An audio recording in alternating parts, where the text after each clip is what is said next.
Okay, I want to start off by giving all praises to Yahweh, Ba'ashem, Yahweh Shai, Ba'ashem, Rakah, Quadash. Double honors to the apostles and elders of Great Millstone, who teacheth the Bible in 100% truth, and shalom to the hopeful elect of the 12 tribes of Israel, especially the 144,000, who consist of the Negroes, Latinos, and Native Americans in the land of the Americas, as well as the speckled bird, the Israelite foreigners living amongst the other nations. Shalom to you. Okay, this is my second attempt at this video. I made the video a couple of days ago, and like the sound, something, I don't know what went wrong with the sound quality. There was some sort of issue, and then I just been spent half an hour, pretty much 45 minutes, messing around with the microphone, trying to sort it out just now, because the same thing was happening again. 45 minutes, and you're clicking this, click that, click this button, click that button, click that button, and then lo and behold, the problem seems to have fixed by pulling out the plug and putting it back in again.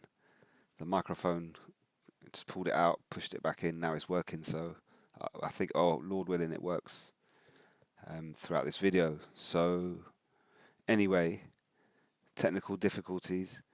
So I did do this video a couple of days ago, so it's a little bit late, but this is based on Matthew chapter 24:22. And except those days should be shortened, there should be no flesh be saved. It says, but for the elect's sake, those days shall be shortened. So, you got the coming day of Yahweh, Ba'ashem Yahweh Shai, the great day of the Lord, the day of judgment. And you've got a time leading up until that point, known as Jacob's trouble, spoken of by the prophet Jeremiah. And at the same time, spoken of by many prophets, Esdras, and even Matthew here. This is actually, the book of Matthew, this is actually Yahweh Shai speaking himself. You jump to verse 21, it says, for then shall be great tribulation, such as was not since the beginning of the world to this time, no, nor ever shall be. So you've got this great tribulation, the time of Jacob's trouble, and it's a time like never been seen before. And there's also, it climaxes in a day like never been seen before, which is the day of the Lord, the day of judgment. You've got about 8-9 billion people on this planet, and whether young, whether old, whatever so-called race or skin color or whatever your belief system, whatever your financial situation, whether you're in sort of captivity. When I say that, I mean jail. Whether you're a free person, it doesn't matter. Everybody's going to get judged, apart from the elect, a certain group of people called the elect, the remnant of Israel. According to the Bible, we've got 18 nations, and one of those nations is a chosen nation unto the Most High. And within that one particular nation, there is a certain group of people called the remnant, and only those will be saved, delivered on that particular day, the climax of a time like never been seen before, the great day of the Lord. You've got people walking around telling you that they're saved in Jesus, for example. They say today that they're saved in Jesus. But what is it that they've saved you from? What did Jesus save you from if you're saved? You go out there, you still have to lock your car. You still have to watch yourself when you walk down the street late at night. And you still have to watch out for people trying to commit fraud, take money out of your bank account. I mean, that's just a couple of things. You could go on and on. You send your kids to school, you worry about them. Are they being treated properly? So you can keep telling me you're saved in Jesus as of today, but what is it that you're saved from? So the saving comes on the day of the Lord. But you've got a time like Jacob's trouble before that. So, if you're of the hopeful elect, if you believe, you may be a part of that elect, then through the time of Jacob's trouble, calling on the name of Yahweh, Ba'ashem Yahweh Shai, you would expect these troubles to pass you by, and you'd be able to navigate through it safely, and to reach that day of the Lord, to reach that moment where, Lord willing, you're delivered. So Elder Mashawamba, he did a video last week this was kind of in response to that. I mean, it says, except those days should be shortened, there should be no flesh be saved. So these days that are coming up are going to get so bad that the Most High is going to have to shorten the days in order to that particular elect. It says, but for the elect's sake, those days shall be shortened. So for the sake of those particular people, the days are going to be shortened. You know, when the MOTB gets made mandatory, you know, you won't be able to buy or sell, which means you won't be able to buy food without the MOTB. And the elect are going to be a group of people who are definitely not going to take that MOTB, Revelation 13. So, for example, that period there, we know that the Most High is going to make that period a short time. We don't know if it's going to be a week, 2 weeks, a month, but we know it's not going to be years. So, you know, when we get to that point, the MOTB gets made mandatory, you know, World War III will be in full effect, and we'll be just waiting for this destruction of America and the deliverance. So at that point, we know time's going to speed up even more, or should I say the days are going to be shortened, in that now, after the MOTB gets made mandatory, you definitely know there's a very limited number of days left. And up until that point, we don't know. You know, we don't know how many days between now and when the MOTB gets made mandatory. So, but we know that we're on the verge, you know, we're going into Jacob's trouble with all the things that are happening around the world today. So, Elder Mashawamba, he brought out an article to say, I've pretty much got it here, 24 hours, 24 hours, or they've got hours, 24-hour days, it should be, to end, question mark.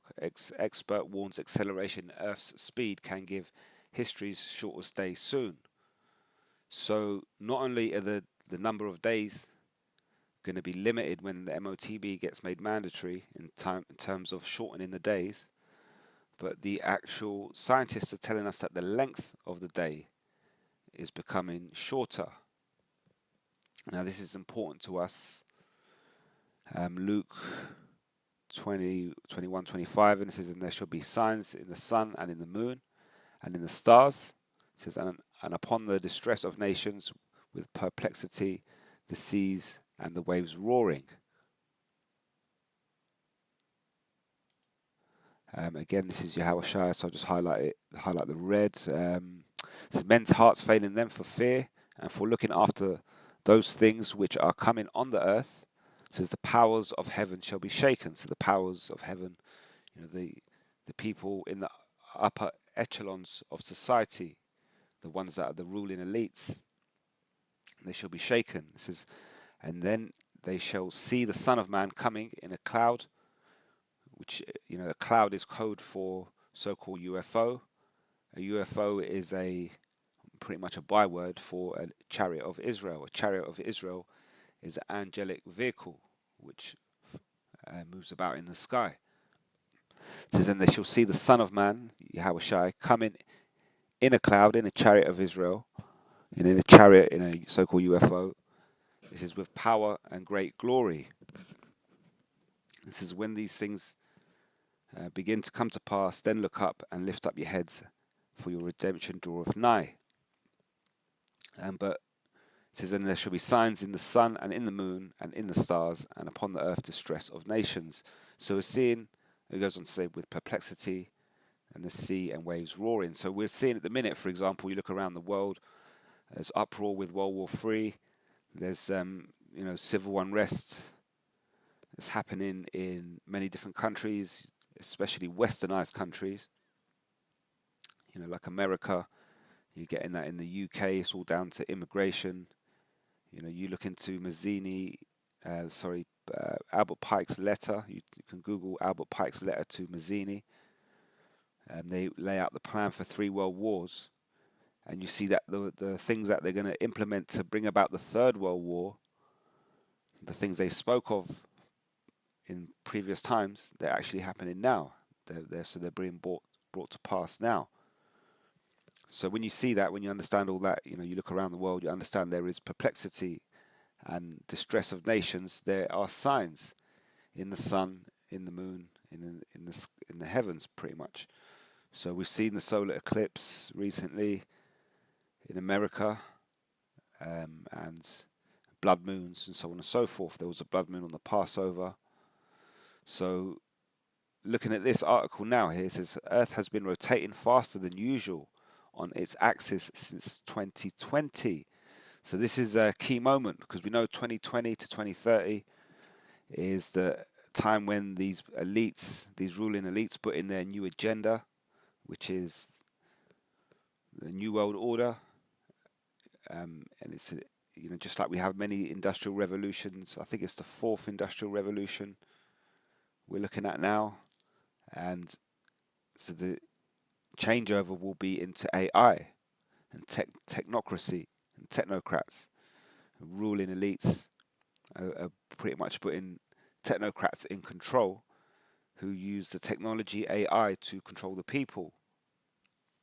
So that's an agenda, and it also coincides with the MOTB Revelation chapter 13, having a device placed under the skin used as your identity, used in order to buy and sell.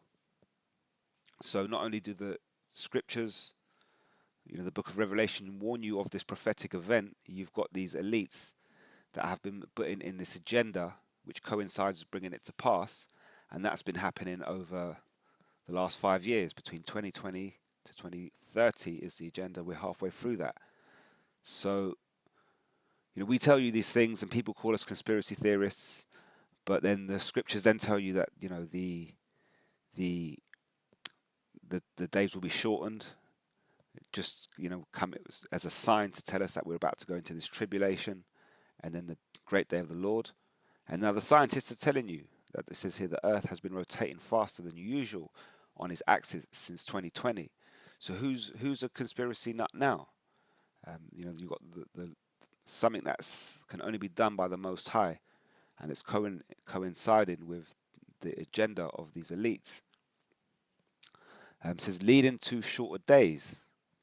It's just as Yahushua told you in the book of Matthew. It says it's not that our planet's speed is going to make a significant difference, but the concern revolves around the unidentified reasons leading to this phenomenon. So things began changing 5 years ago in 2020 when the days started to get shorter. Now in 2025, a point has come when the record for the shortest day is knocking at our doors. Just like Jacob's trouble, just like the day of the Lord. It says the phenomenon is being studied by astrophysicist Graham Jones, and he has predicted the next shortest day on 3 possible dates: the 9th of July, which is this week, July 22nd, or August the 5th, 2025. Now it is important to understand that when we speak of days getting shorter, it doesn't mean by minutes or hours or by a few milliseconds. It says the length by which the days are going to get shorter is insignificant. But what holds the key is the unexplained reasons. This is what fuels the curiosity further, is that until recently, the planet was spinning slower and slower. So up until 2020, we know what Esau's like. He's got a little book and he'll record everything. And so they've been recording it. And up until 2020, the Earth was moving slower and slower.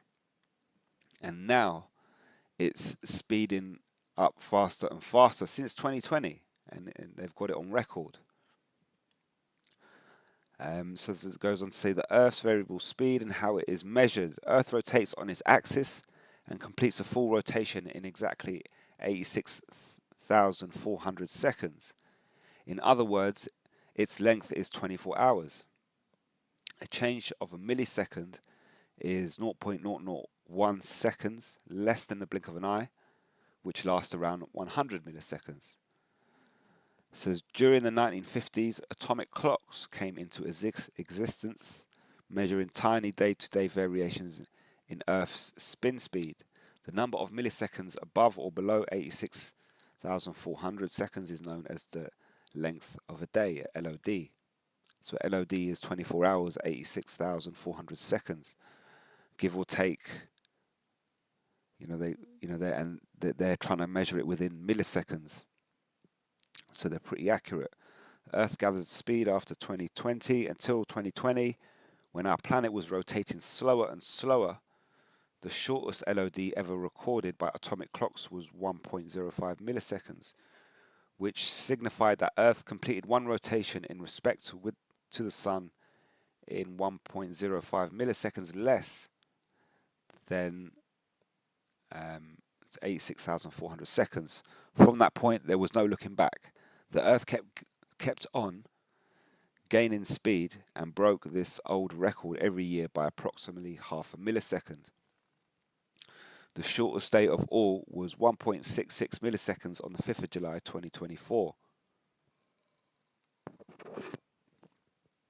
Earth is likely to get close to this again in 2025, around July the 9th or the 22nd or August the 5th, when predicted LOD on these days is predicted to be 1.30 milliseconds to 1.38 milliseconds and 1.5 milliseconds, 51 milliseconds respectively. So, I mean, they're giving you numbers, but you can, the numbers are there pretty much if you really want to study it and sit there and look it all up. But, they're giving you the back, the back and the front of it by telling you it's speeding up. Since 2020, it slowed down, and after 2020, it started to speed up. So, and we feel it as people. Now, I know that doesn't sound like a lot of seconds, but I'll go into that in a bit. We feel it as people. We feel like there's no time, and it's almost like the days are just flying by. You look up, hours have gone by. There is that part of society. You're living in Western society. Western society is a rat race, and a rat race is designed to consume your time. They turn you into a consumer in order to consume your time. And the problem is, even if you know this truth and you know what the world's really about, you still have to participate in order to, for example, go to work, make money. You have to still do these things that other people do within society to function. So, part of that is obviously designed to eat up your time. But we still sort of feel it in the back of our spirits. Why is this happening? Scientists still struggle to give a concrete explanation for this, but the real answer is prophecy. You see, scientists can't give you a concrete answer, but the prophets can. And the real reason why it's happening is because Yahushua said it would happen. What did you think? He's the Son of the Most High. So what do you think when he tells you what's going to happen in the future? You think what is not going to happen? It's going to come to pass exactly as he says. Scientists, and this is a good example of how the scientists, Esau has the technology to go and study these things and write down the measurements, but then the scientists will still struggle with all that information. We don't struggle. We know what it is. It's the prophecy. It was spoken of. So the Most High is making it happen. It's a sign. He's got Esau in place to note it down and let it be known that we found this information. But yet they're still struggling to give a concrete explanation for this. Prophecy is a concrete explanation. I'm giving you a concrete explanation. Those words have stood for thousands of years. 2,000 years or since Yahushua spoke those words, they've stood, and they're as good as concrete because they're still solid to this day. And the fact that you're seeing it happen, it shows you how solid, how concrete this word is. It says scientists still struggle to give a concrete explanation for this, but the predicted dates for the 2025 do coincide with the times when the moon's orbit places it at its furthest point from Earth's equator. And this has an impact on our planet. Several studies have suggested that the moon has been slowing Earth's rotation for billions of years. The gravitational pull on the moon impacts the Earth's angular movement, hence controlling the variations of the LOD. Notably, long-term variations in the spin speed of our planet are likely affected by other factors, including the complex motion of Earth's core, oceans, and atmosphere. Now, so don't forget that they keep telling you that we're spinning around the sun, but then the moon is spinning around the Earth. Now, they're probably right about the moon spinning around the Earth, But the Earth is not spinning around the sun. The sun is spinning around the Earth the same way that the moon is. And maybe, with that gravitational pull, that's the Most High's device to control the Earth, the spin of it, or, to keep it in. It's not really about the Earth spinning. It's more to do with obviously the sun and the moon. If they were to spin around us, or does the Earth move, but they still spin? This is all the questions that the Most High could answer for you. But within that, obviously, he would, chances are he would use, like they're saying there, the gravitational pull of the moon to angle and move the Earth, and so on and so forth. Don't forget, on the day of the Lord, you can have ICBMs hitting the land of America all over. 5,000 square miles is going to turn into an ocean of fire, a lake of fire, sorry, written of in the book of Revelation, a lake of fire. And I think it's Revelation 16 then speaks about the earth being shaken and moving, and the islands breaking up, the lands breaking up, being moved out of their place. So the earth's going to take a battering in the day of the Lord. It's going to get smashed in one particular position. The hammer of the earth, which is America, is going to get hammered itself by nuclear ICBMs, so that you have a ball being hit with great force in one particular spot. And what that ball is then going to do is going to wobble or rotate on its axis. There's going to be worldwide catastrophic earthquakes, land moving. When I say catastrophic, you're going to have land breaking off from other bits of land and drifting off while the earth is shaking. Major infrastructure is all going to fall around the earth. Or, anybody's, you got like you go around the world, everybody's got an electric infrastructure in their country, whether it be cables underground, whether there be pylons with cables in the air. But when the earth shakes and moves and rattles in that manner, and lands are breaking off and separating from each other, these cables, these connections, these pipes, everything you've got, it's all going to break, it's all going to snap. They've got this big fat internet cable running through the sea in between America and the UK. They've got this huge, you look it up, it's pictures, there's a cable, it's about the size of a house. The cross section is about the size of a house, and it runs through the sea, carrying all this data and information. What's going to happen when the earth moves? It's going to snap. So the Most High is really going to shut everything down. And but then obviously after all that, the earth still has to maintain it has to wobble back to its original axis, and the chances are things like the moon are there to not only to give us signs, but also to keep like a magnetic. You have something in a magnetic field, moving around, and when you wobble it, it'll wobble out of rotation, but eventually it'll find its rotation and keep spinning within that magnetic field. So none of that is really important. The rest of it, but you got to go back to this atomic clock. The atomic clock. So they mentioned it here. They got all these measurements. Earth rotates on the axis in exactly 86,400 seconds, and they reckon they're accurate to a millisecond, and it's because of the atomic clock. In 1950s, atomic clocks came into existence. So you look now at the atomic clock. The atomic clock, it says an atomic clock is a clock that measures time by monitoring the resonant frequencies of atoms. You see, we used to look at the clock with the sun, with the sundial, so that you have the sundial, the sun moves. You think back in ancient times, before they even had a sundial, you have a body clock. So every day your body feels tired, you go to sleep, you wake up, and the light hits your skin. So you don't need the light to hit your eyes, but the daylight hits your skin, activates certain things within your body. Your body knows it's time to wake up. When you go to sleep, your body activates other things to repair yourself. When you sleep, your body is actually repairing itself on the inside. So if you're only sleeping 5 hours a day instead of your 7 hours a day or whatever, you're only giving your body 5 hours to repair itself rather than seven. So different things happen. Your body runs by this particular clock without you knowing it, whether you realize it or not.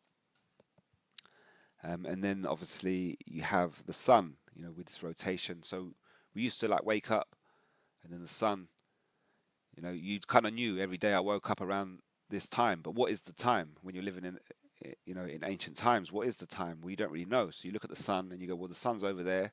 It starts off over there by the mountain. Every time I wake up, the sun's always over there. And by the time I feel tired and I want to go sleep, the sun moves and it ends up over there and it disappears behind that mountain. So you start to work that out. You get a sundial, you measure it, and then you move forward to like your clock in your kitchen. See, what happens is you put a clock up in the kitchen, you put a battery, you put it on the wall, and you watch it every day, and it's telling you the time. You could live by the clock in your kitchen because every day you wake up, you look at it, you look at time. It's time to go to work. You get to work, you come home, and then when you come home, you look at the clock. Oh, it's time to eat dinner. Oh, it's time to have a shower. It's time to go to bed. So, but those clocks eventually slow down because the battery eventually weakens, and so they don't stay in tune. And you'll find at some point you'll get to work, and they say, "Well, you're 5 minutes late," and you'll say, "What do you mean I'm 5 minutes late? My clock at home told me I left on time." But what it is, my watch battery and the watch with a battery operated watch on my wrist matches my clock on my kitchen. So how am I late? And they'll tell you you're late because they're looking at the computer. So now you fast forward to the modern day today, where we are today. See, everybody's got an iPhone or a smartphone. Now, when you get your smartphone, your iPhone, for example, you can set the date and time manually. But when you receive your phone for the first time, it's already set to automatic. So when you turn your phone on for the first time, it sets the date automatically. So why would you then go and set it and change it to manually? What are you going to change the time to? So most of our iPhones are set automatically with the time. You turn the computer on, it automatically gives you the time. You can set and change the date and time, but a lot of it is set by the internet. So my time here is set by the internet on this PC.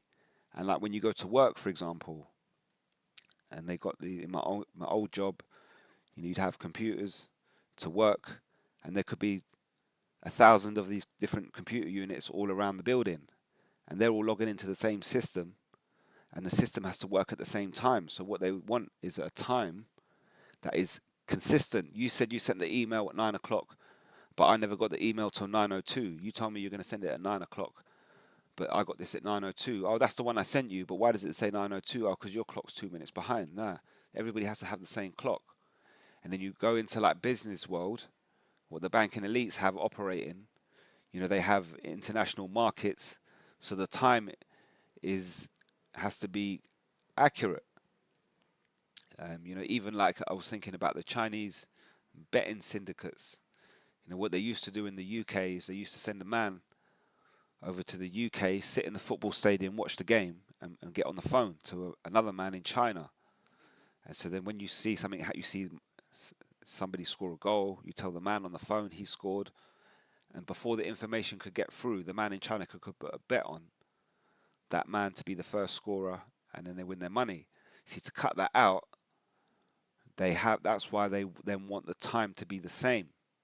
So the betting company in China has to have the same time as the people in the UK. It has to be the same time that the referee kicks off the game, so that they can all be in sync. They all have to have the same clock. So even when you fast forward again to the MOTB, the system is going to be run by technocrats. They're going to have AI doing a lot of the work, and it needs a time. It needs a correct time. So you need one time, not everybody on their clock or on their sundial. My clock's running out of battery, so it told me that I'm still on time. So they have the atomic clock. The atomic clock is a clock that measures time by monitoring the resonant frequency of atoms. It is based on atoms having different energy levels. Electron states in an atom are associated with different energy levels, and in transitions between such states, they interact with a very specific frequency of electromagnetic radiation. Says the phenomenon serves as the basis for the International System of Units, the SI, definition of a second. So if you look up the standard system of units and you ask them what is a definition of a second, they'll refer you to the atomic clock. That whole process of that whole atom being measured and the difference between the energy level and how it interacts with electromagnetic radiation, if you can understand. It says this definition is the basis of the system of International Atomic Time, TAI, which is maintained by an ensemble of atomic clocks around the world. The System of Coordinated Universal Time, the UTC, that is the basis of civil time. That is the basis of civil time implements leap seconds to allow clock time to track changes in Earth's rotation to within 1 second, while being based on clocks that are based on the definition of a second, though leap second will be phased out by 2035. So this is what I'm saying. So you got these whole, you got watches and clocks out there that count 24 hours according to the definition of what a second is. And so you think a clock has mechanical arms. It has one for the seconds, one for the minutes, and one for the hours. And now you're not looking at that as a computer, but that is a mechanism. And the mechanism has been designed for that second hand to spin around that circle in a second. What is the definition of a second? There was a definition of a second, and that's what the clocks are set to. But you have a new definition, which is from the atomic clock. And that's why the old definition they want to phase out by 2035. It says the accurate timekeeping capabilities of atomic clocks are also for navigation by satellite networks such as European Union's Galileo program and the United States GPS. So when you're on GPS tracker, you got to have the same time and same thing going on at the same time. Everywhere you got GPS, and nowadays they'll look up heat maps and they'll tell you there's traffic here, you can't go there, don't go there, there's traffic. But it all has to be in time. So it goes on to say the timekeeping accuracy of the involved atomic clocks is important because the smaller the error in time measurement, the smaller the error in distance obtained by multiplying the time by the speed of light. And a timing error of a nanosecond.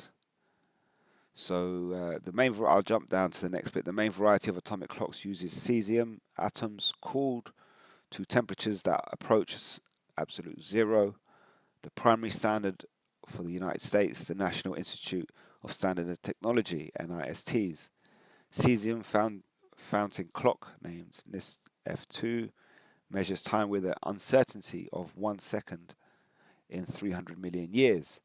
So this clock's so accurate, basically, that it will take 300 million years for this clock to maybe find itself 1 second out. 300 million years for it, and then it might be 1 second out. We got that saying, a clock is broken clock is right 2 times a day, but this clock is on another level because this clock won't go out.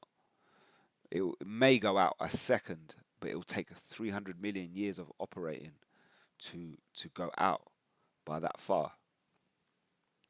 So the atoms, you've got the atoms, and this is what it is. See, the Most High controls the atoms.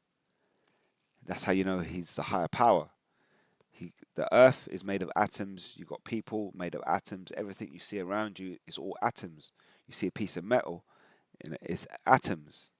There's something in everything, otherwise none of it would exist. And then you look at like the atoms that they find, the things that they find in the ground, and everything on earth around you is made up of those things, of atoms. You're a human and you have things within you. You have iron, you have calcium, and you can find all these things in the ground. Then you look at your metal. You got a metal building. Where do you think the metal came from? It came from the ground. Obviously, a wooden. You say to somebody a tree house came. A house made out of wood came from the ground. That's easy to understand because they understand trees. But everything comes like that. Even the rubber for your car tires comes off trees. So you go from the atom to the elements. You go on a slightly higher level to the elements. Then what Esau's able to do is find the elements, put them together, and make things. He's now at a level where he's looking at atoms, and the Most High controls atoms. So when he wants the Earth, see, this is the other thing. They're saying the Earth is spinning faster, but really the sun and the moon are spinning around the Earth. But maybe the Earth does have a rotation. But either way, what they're doing is trying to count that measurement of that day turn, which there is a day turn, because we know, like I said, you go back all the way to the ancient man, stepping out of his tent in the field in the ancient time. He didn't have a watch, but he knew he was at the same point that he was yesterday, because when he woke up, the sun was over by the mountain over here, and when I go to bed, it's going to end up over there.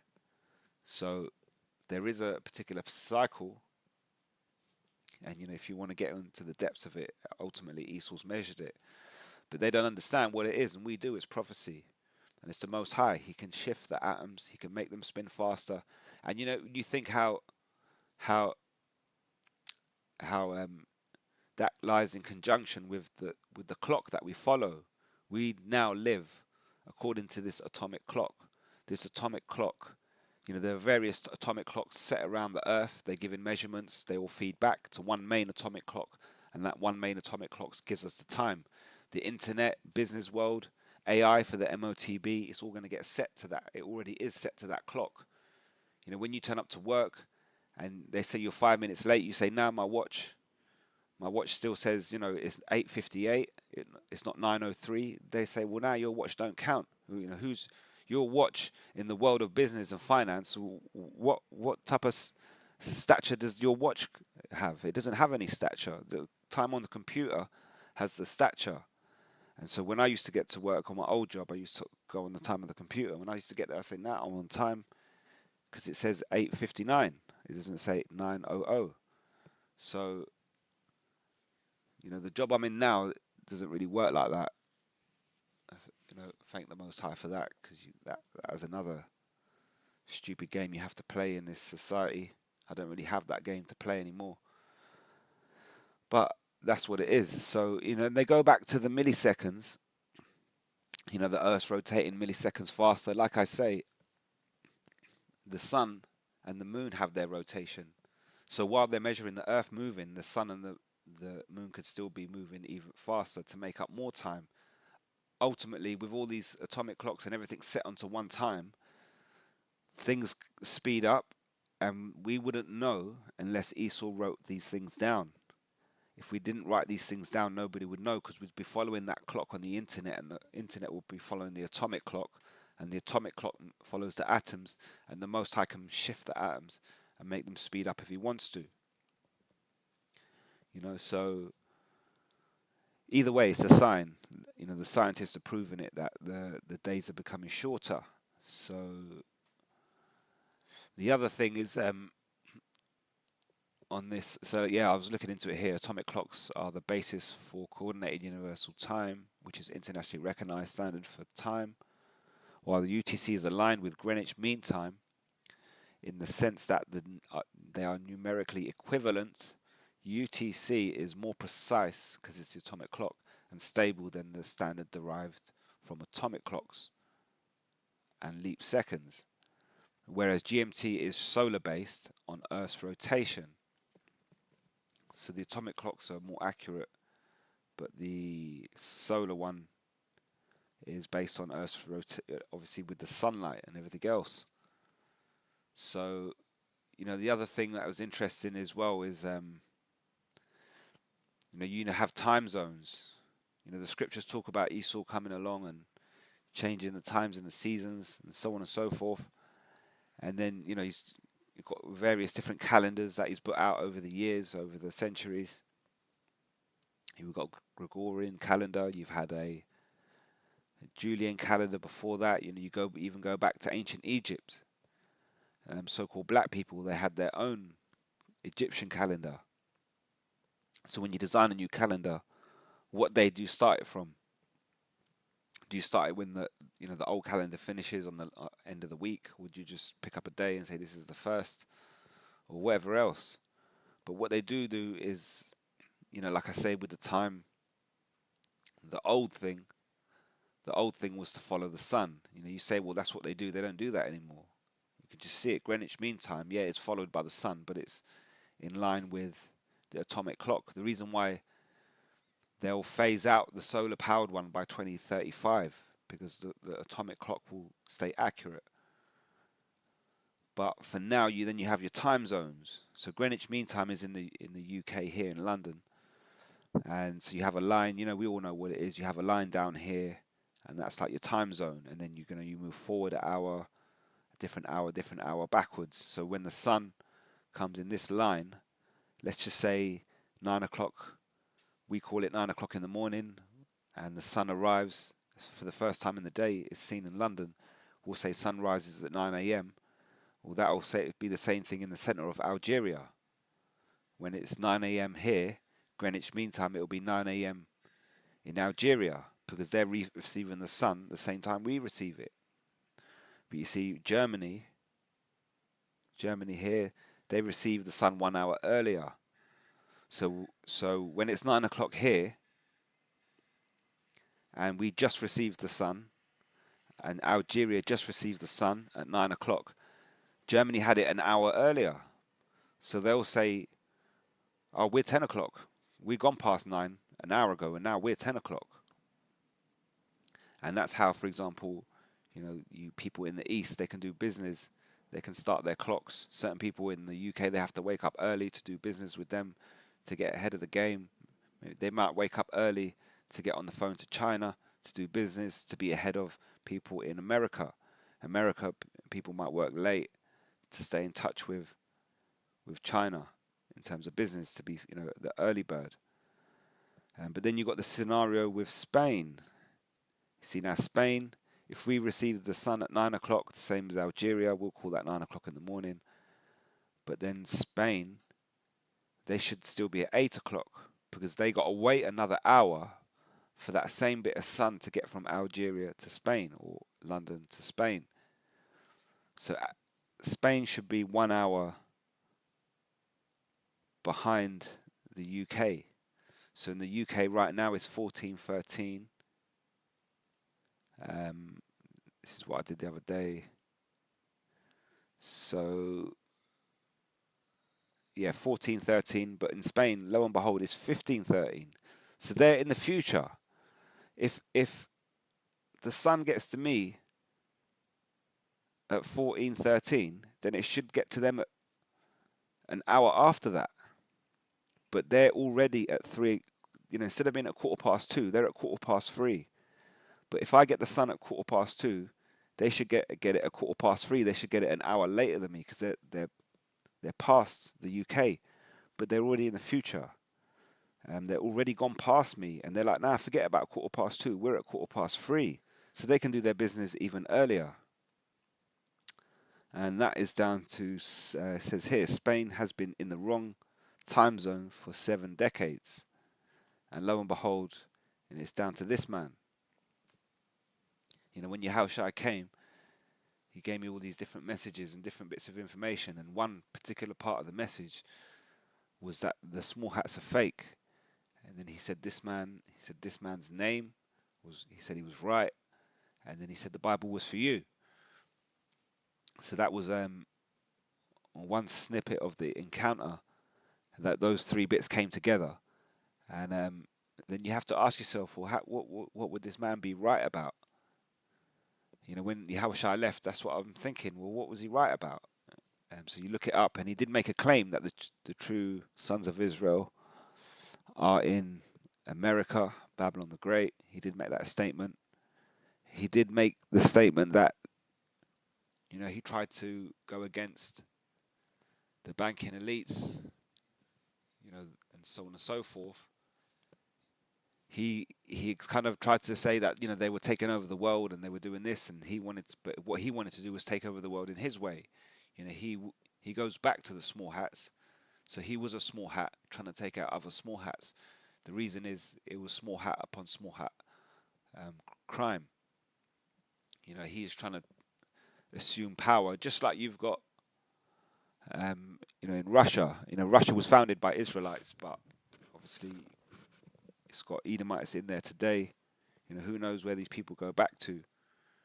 But it's almost, on paper, it looks like Edomite upon Edomite crime. So the same thing, it was just two different parties pretty much vying to take power. But he did expose certain things of the other side, which the side that eventually won the war, which is the power that we live under. So, in terms of him being right, I just put that down to when Yahushua said that. I said, well, what was that? I said, it's got to be talking about the children of Israel being in America. But it was 1940 and World War II. And the reason why Yahushua done that, you see, because he showed me that he was the Son of the Most High. And then he told me stuff. And the stuff he told me, nobody in the world could tell you. Or, or nobody would know. So that was one of them things. So that's how he shocked me. So to shock me and give me that information, then I said, wow, you must be... Not that I needed the proof, and I didn't stand there. I will prove it to me. But he came, showed me something, and he threw that at me. And when you get left with these bits of information, afterwards you're saying, well, he has to be that higher power because he knows everything. He even told me about this particular person, which, you ask anybody, of all the Christians, people of Christianity, all the visions, all the dreams they've ever had, has anybody ever come and told you that Jesus spoke about this guy? They never did. And lo and behold, when Yahushua came, he told me that what he said was right. He bigged him up. He said that what he said was right. He left he left his words in a good light. The words of this man. That's shocking. So you say, okay. Anyway, but it was 1940. World War II was raging. Nazi Germany occupied Norway, Holland, Belgium, and then France. Fascist Italy had already joined with Adolf Hitler. The Fuhrer wanted Spain's support next. So on October 23rd, 1940, Hitler took a train to the Spanish border to woo Spain's fascist dictator, Francisco Franco. But Spain was in the ruins from its own civil war in the late 1930s, and Franco didn't have much to offer. He stayed neutral, but switched Spain's clocks ahead 1 hour to be in line with Nazi Germany. Ever since, though, Spain is geographically in line with Britain, Portugal and Morocco. Its clocks are in the same time zone as countries as far east as Poland and Hungary. It says now, more than 7 decades later, the Spanish government is weighing whether to change them back. So Franco pretty much did it to please Hitler. He said, I ain't got anything to offer you. Our country's in ruins, but we'll align our clock with you. And we can do business when you do business. You wake up 9 o'clock in the morning, you want to do business with us, get on the phone and we'll be awake and we'll call it 9 o'clock too. So this is Esau, again, done it on many, many levels, changing times and seasons. Latency. Network latency refers to the delay or time it takes for data to travel from one point to another across a network. And you see, so they're measuring the atoms to get that clock, and the Most High can control the atoms. They're saying, oh, how come the clock's spinning faster? It's down to the atomic clock. They're looking at the atoms. What's going on with the atoms? Well, they seem to be moving faster. We trust them. They're accurate. It's the Most High. He can control anything he wants. He can just shift the power. But you have this thing called latency. And like I was talking to this about, on this subject, I was talking to someone about it, and he was telling me about latency is the delay. If you have a big cable, you have a short cable, you send the same amount of information through the cable. Obviously, the short cable is less likely to drop in power along the way, whereas the longer cable is likely to drop in power. That's why you need a bigger cable, a bigger cable to be able to shift that power down that big length. But then the Most High can move the atoms. He can move all the atoms around the earth all in one instance, all within his hand. So you think about the power of that. But the guy I was talking to, he was telling me something about this thing that they done. I need to look into it. They done another test with DNA, and they had the DNA in the room. You know, they developed this bit of DNA on this petri dish. They split it in two, and they moved over to different sides of the room. And when they affect one piece of DNA, the other piece of DNA on the other side of the room was responding. So what they did, then they took these two bits of DNA, and then they took them to other sides of the country, and they were still responding to each other. So they took them to the other side of the earth, and lo and behold, when they they poke one piece of DNA on one side of the earth, the other piece of DNA on the other side reacts. And so what that is important is because the latency. So when you have the speed of light, it's the fastest thing on Earth, the speed of light that we know of. How long it takes light to travel to you. The light will travel faster than the sound, because when a plane comes, you see it, and then you hear the sounds coming as a delay afterwards. So the light of seeing it got to you quicker than the sound did. But then now you have this thing with the DNA where they're poking it, piece of DNA, they're poking it on one side of the earth, and on the other side of the earth it's reacting. So where's the latency? There is no latency. So that is now message has traveled from one piece to the other piece faster than the speed of light, and that's what the Most High can do. So Esau, Esau is 1,000 years behind, definitely 1,000 years behind. If that's just making it sound nice for him. The technology that the Most High have is billions of years beyond, really and truly, billions of years beyond what Esau has. So so earlier on, I mentioned the fact that we feel like the days are getting shorter. But then you look at the scientific evidence, and it's only milliseconds or whatever they say. So it's not like the days are getting 2 hours shorter. What you call a 24-hour day is now actually only 22 hours.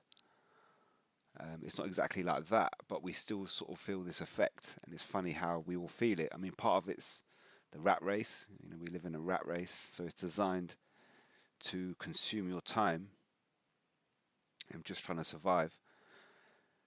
But at the same time, we get that uneasy feeling. Now, I couldn't give you the reason as to that, but what you have to realize as well is that we, again, like I said before, we're made of atoms. So you look at this article here, for example. How many atoms do we have in common with one another? When you eat food, drinks, liquids, or even breathe in the air, many of those atoms wind up getting incorporated into your body. I don't want to read through all of this, but I said before already, we're made up of, everything on the earth is made up of atoms, and then the atoms come together to make elements, and then the elements are what we use. We're made up of different elements. Ultimately, we're made up of atoms. But I'm just trying to decide. If we start here, with each year that goes by, in fact, you might be surprised to learn that more than 90% of the atoms that were in your body are no longer there. So cells get broken down, taken into your bloodstream, filtered by your liver, and kidneys, and large components of their contents are excreted. Meanwhile, you ingest and breathe in new atoms all the time, where your body assembles them into new molecules and cells. At any given moment in your time, your body contains approximately It's for the average sized human, and then it starts to give you these numbers. So, there's like a list there of the different types of atoms. What Dave is made of. Um,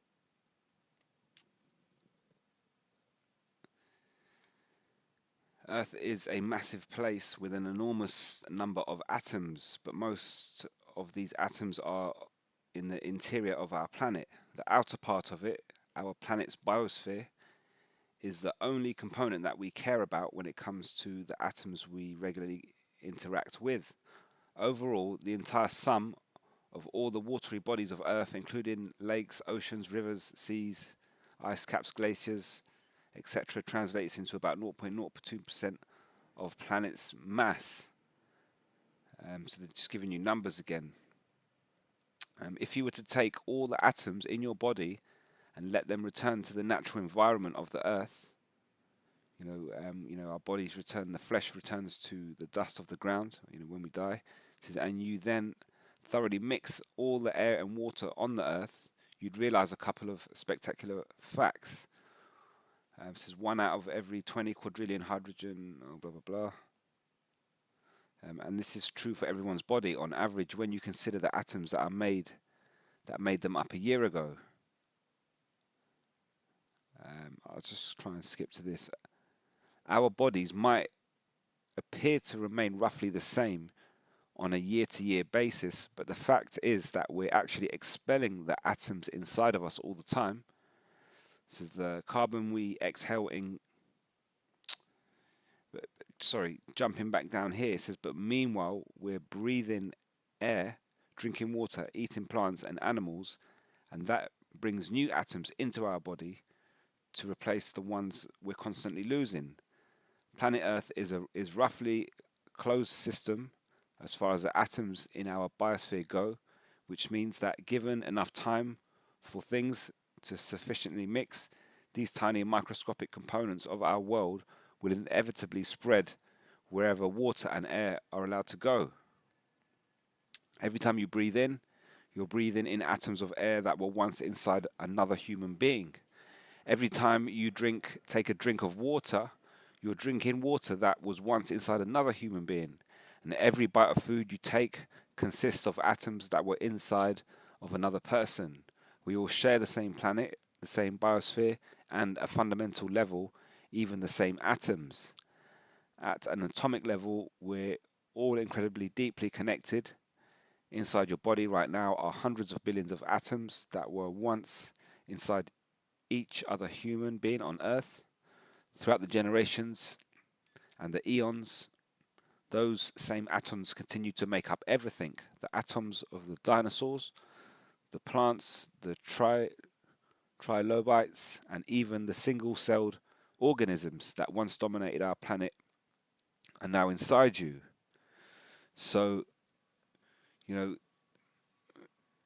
we all consist of these atoms, and like I say, you can't really have an answer as to why we feel like the time's running out. The scientist proves that the days are shorter. They keep claiming that they're looking at the rotation of the Earth. Really, they're looking at the rotation of the sun. They're measuring the movement of the sun, and because the Earth keeps still. So when you take into consideration before 2020, the Earth was slowing down, and now it's speeding up. So then I'll give you a question. How long is an actual day? Esau told you that a day is 24 hours. You assume that the day is 24 hours. It can't change. But the Most High can change it. And remember the prophet Isaiah. I think it was Isaiah called for the Most High, to prove if I'm a prophet, then, move the sun 10 degrees, and it moved. So the Most High controls all these atoms, even though Esau's telling you, we're moving 0.1 millisecond faster, and it's getting faster every year. We don't know how fast it's going to get to the point of, the destruction, to follow the prophecy. But that's the question you have to ask yourself: how long is a day? So, The Earth's been slowing down the speed or the rotation of the sun, should we say? They keep saying the rotation of the Earth. Really, it's the speed, the rotation of the sun. And they say it's slowing down. It's been slowing down for years. So what was the real speed? And you can't. Nobody can actually say that. We say it's 24 hours. Maybe it used to be a different time, a length, thousands of years ago when they didn't have the technology to quite measure it in the way that they do now. They've always been able to look into the stars and the skies to to work things out. They've realized patterns and so on and so forth. But now Esau's at the level where he's measuring the atoms, the movement of the atoms, and he's saying, well, there's a shift, which means that there's a time of change. Earlier on it said that they measure the temperature. It's to do with the temperature. So as the sun, what I'm assuming is as the sun comes around the earth and it creates heat, generates heat on particular atoms, then that atom would then have a change, will get activated. And obviously with that activation, that's obviously given them some sort of rhythm to follow. And a little bit like a grandfather clock has a pendulum and it follows the rhythm. But like I say, the battery would do the same. But then when the battery loses power, the rhythm loses power. Sometimes you're following that kitchen clock for 6 months. You put a brand new battery in, and like I say, you live by it every day. You come down every morning, you look at the time, you go out, you come home, you look at the time of that kitchen clock, and then you keep going. And what it is, as the clock slows down, as the battery weakens, really your 24 hours are actually becoming longer because it's slowing down, but you don't realize it because you work with the clock until, like I say, one day you go to work and somebody says you're late. Oh, why are you late? Because the computer says it's 9 o'clock, and even though your watch says it's 9:05 or 8:55 or whatever. So, and that was interesting, the fact that it says that our bodies might appear to remain roughly the same on a year-to-year basis, but the fact is that we're actually expelling the atoms inside of us all the time, and then we're taking in new ones. It said here 90%. So we definitely are, that's proof that humans are definitely in tune with the earth. And then obviously it's all about the spirit, the type of spirit that the Most High gives you. 90%, yeah, with each year that goes by, in fact, you might be surprised to learn that more than 90% of the atoms that were in your body are no longer there. That's from a year-to-year basis. So are you really the same as when you were a child? No, you're not. You're completely different. All the atoms of, obviously some atoms might stay. It says 90%, so you've got 10% that will remain, but the rest of you has changed. And obviously you've grown, you've aged, so on and so forth. It reminds me of, you might not have heard of this. There's a British comedy. It's called Only Fools and Horses, and it's quite funny. It's a 70s, 80s, 90s sitcom, but it's just funny. It's quite a classic. A lot of people still watch it to this day on repeat. You get these old channels that will play the old thing, but then you got to think of Trigger. So there's one scene where like Trigger's not too bright, and he gets an award from the mayor. He's a street sweeper. He gets an award because he told the mayor that he's had the same brush for 25 years, and she's shocked. She's just like, right, you've had the same brush for 25 years, and so she gives him an award. And then when he tells his friends, he goes, yeah, I got an award.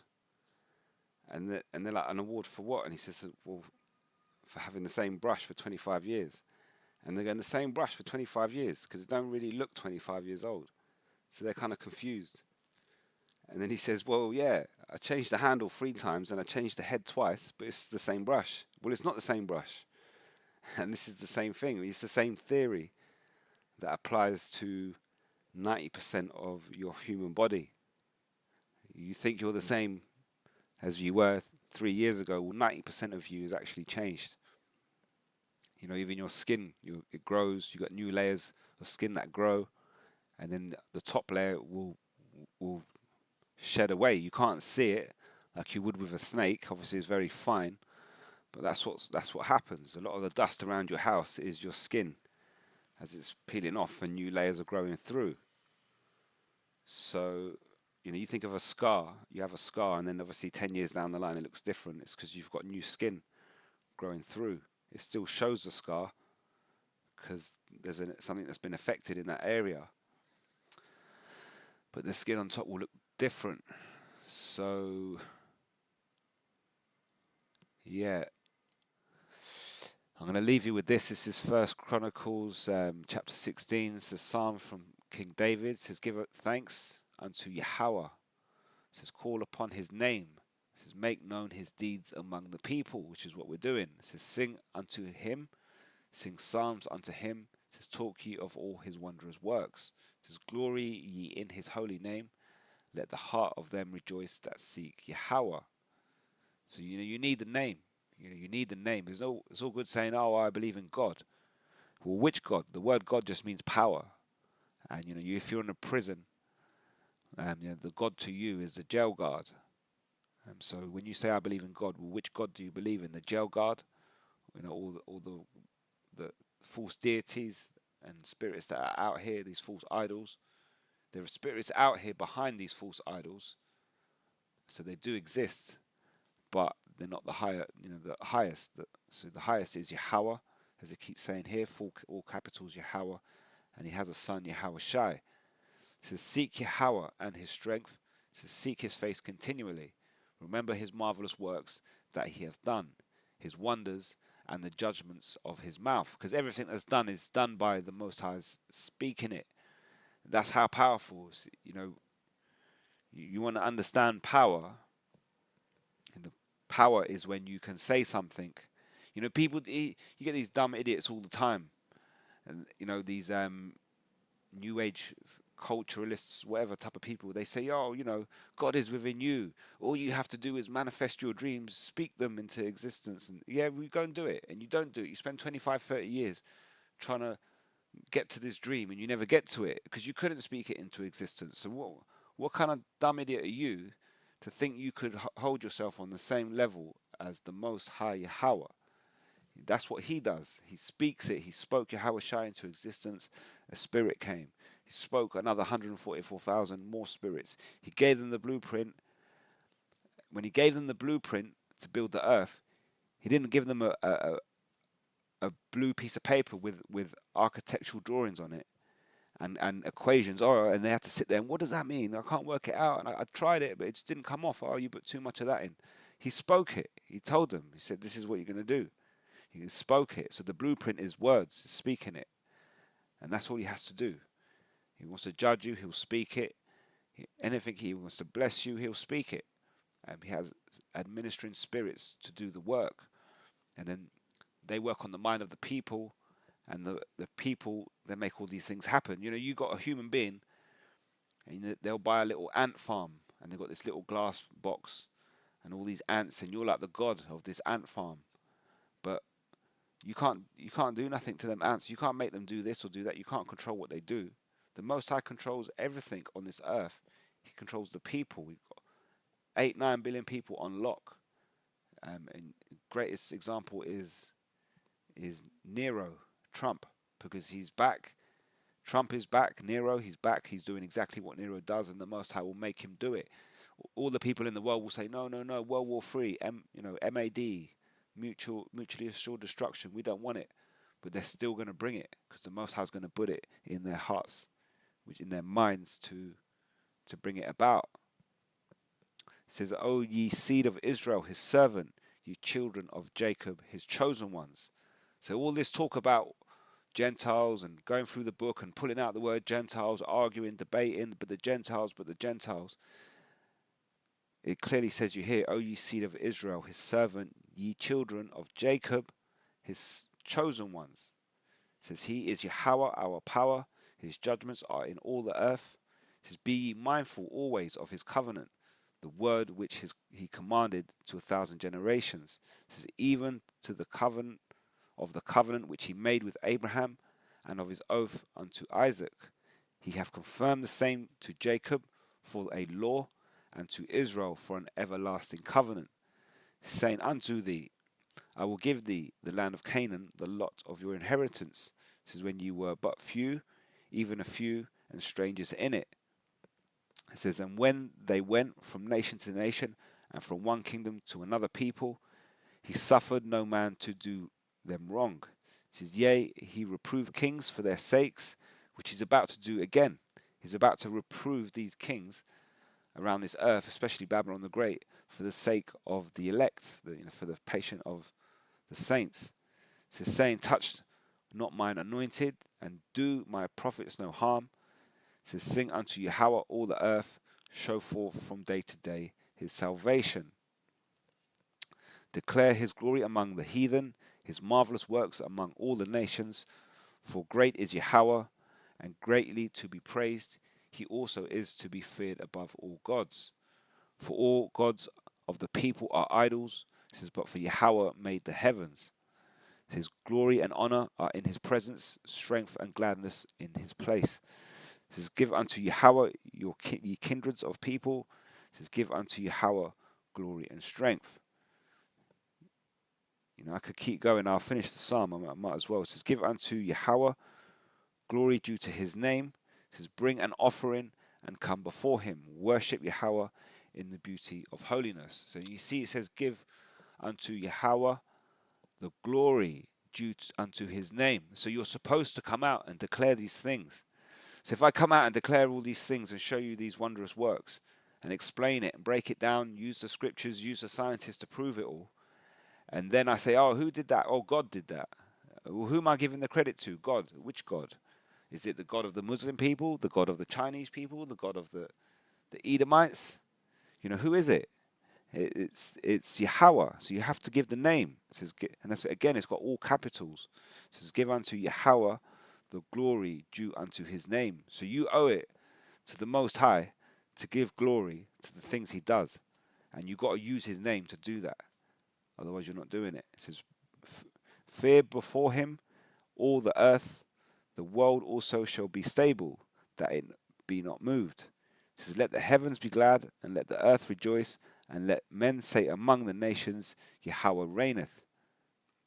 Which is what's going to happen after the destruction. The setting up of the kingdom of heaven. It says, let the sea roar, let the fullness thereof, let the fields rejoice, and all that there is, that all that is therein. It says, then shall the trees of wood sing out at the presence of Yahweh, because he cometh to judge the earth. And I think it's Isaiah 14 also talks about the trees rejoicing, because after the judgment, no fellow will come to thee to chop thee down. And a fella is a tree, is a man that chops trees. It says, O give thanks unto Yahweh, for he is good, for his mercy endureth forever. It says, and say ye, save us, O power of our salvation, and gather us together, and deliver us from the heathen, that we may give thanks to thy holy name. There goes that name again. It says, and glory in thy praise. It says, blessed be Yahweh, power of Israel, forever and ever. And all the people said, Amen, and praised Yahweh. So, it goes on, Yahweh, all capitals, Yahweh, Yahweh, Yahweh. You've got to use that name. There's, false prophets out there that claim to be prophets of the Most High. Well, the first thing you should have is the name. And if you're calling on Christ and Jesus, and the letter J is only, 500 years old, Christ is just a descriptive word describing what that type of person was. God is another descriptive word. It just describes, you're talking about a God, you're talking about a power. But the name, it's all in the name. You declare the name, you declare the works, you add the two together, and you show the people this is the Most High, Yahweh, in the name of his Son, Yahweh, Ba'ashem, Yahweh Shai. So I hope that's edifying. I'm going to leave it right there. Until next time, all praises to Yahweh, Ba'ashem, Yahweh Shai, Ba'ashem, Rakak, Quadash. Until next time, Shalom.